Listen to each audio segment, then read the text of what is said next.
Welcome to today's Next Gen AI podcast. Together we have our very famous guest, Joanna from HeadRock VR. So let's welcome Joanna. Hello, I'm Joanna. I'm from Korea and I joined HeadRock VR 5 years ago. When was HeadRock VR first started? And any small little challenges that comes along the way so far for your journey? Our company, our HQ name is MediaFront. Actually, our HQ business is very toward to developing immersive media content like AR, VR, and then they made a lot of their own contents and simulators. And then they decided to put their own contents together in one place.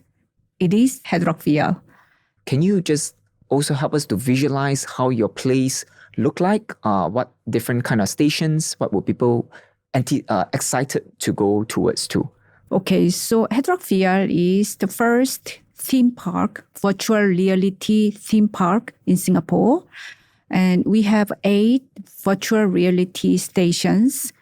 Also, we have 4 interactive media stations for kids. Could you share us a little bit more about your customer profile? Actually, HeadRock VR is mainly for family attraction.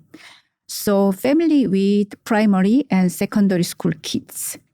But we also developed the program for learning journey. So it's about AR, VR, these technology introductions and what and how HMD means the goggles, how developed through the years and how is used in our real life.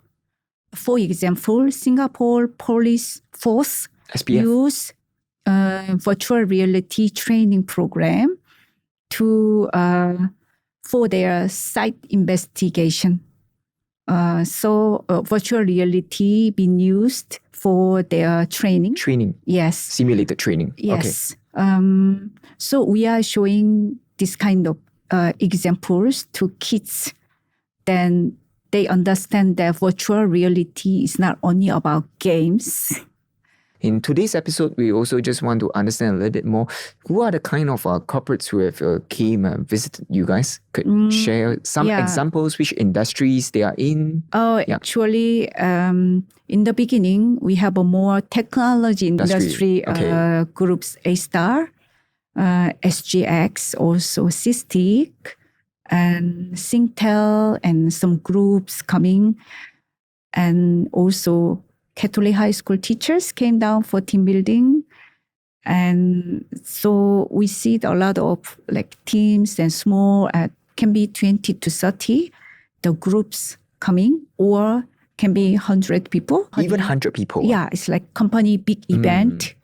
Also, we are holding the event for them. Mm-hmm. Also, when you say this, back to again the amazing race, like how do you envision this? Is this something that you guys already do or something that you guys want to plan to do with different partners in the Sentosa to curate amazing race, something that is more fun and exciting that benefits corporates or maybe benefit many people as well during this amazing race? Could you share Actually, a little bit? we already conducted already? Okay. Amazing race last year, and mainly include us and Luge and Fortis Losso, because generally amazing race takes around 4 hours to complete, so half day. So it is quite difficult to include other attractions, but we are willing to expand more partnerships within the Sentosa. Who actually curate these experience and the different kind of machines that you guys have? Could you share a little bit more the technology advantage that your company has? As I mentioned before, our HQ is the content creator and also maker of simulators and machines related to AR and VR. So our 80% of contents are under our HQ. So which rides are a little bit more adventurous and which rides are a little bit more less intense? Like based on your experience, could you share just wanted to know are all rides exciting or there are some that is a little bit more easy for kids? Because as a kid, they may be looking also through the screen. I realized that from previous conversation, you realize that kids actually have the chance to look at the screen first and say that is something that I think I can do. Then they will go and try. So could you share a little bit more about why do you have some screens there when they are not wearing the Oculus itself? What is the purpose for that? Okay, I think going to a theme park is not only about experiencing the ride by themselves. I think it is fun to watch how people ride. And it's because virtual reality, you cannot see what they see. So we put the projector screen so people who do not experience actually can see what people experiencing during the ride.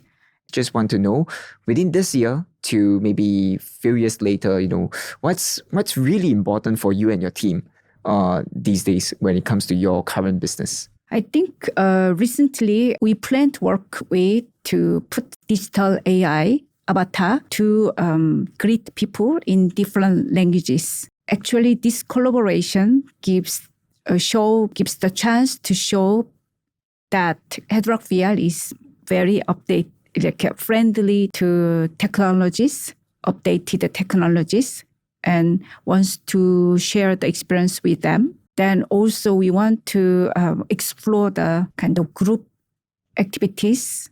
It can be VR or can be digital interactive related to technologies. So we can fulfill the needs of young adult customers. I'm glad that I have a chance to work with next gen AI company.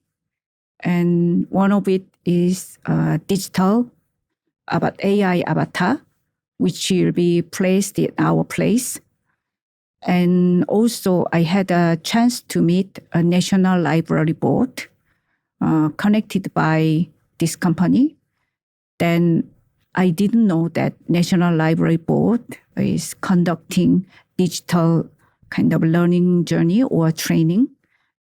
I think we can contribute some part of our knowledge is to share with adults and young adults, which are their main participants in the digital learning program. And I am very curious what the next gen AI company can do. And I'm very willing to explore together for working together to create more fun and technology-friendly experience. Likewise, Joanna, for the friendship, and we also look forward to collaborating with you, passing in a version of a digital human that you can accept, of course, and also more collaboration, more opportunities with like-minded partners. For National Library Board, let's start that ball rolling in March, April. We're looking forward to have you. Thank you for joining us for this episode of Next Gen AI Podcast. And we wish you, Joanna, thanks for joining us as HeadRock VR. Thank you. Thank you for having us. And it was very good time. And then I really appreciate. Do stay tuned for the next podcast.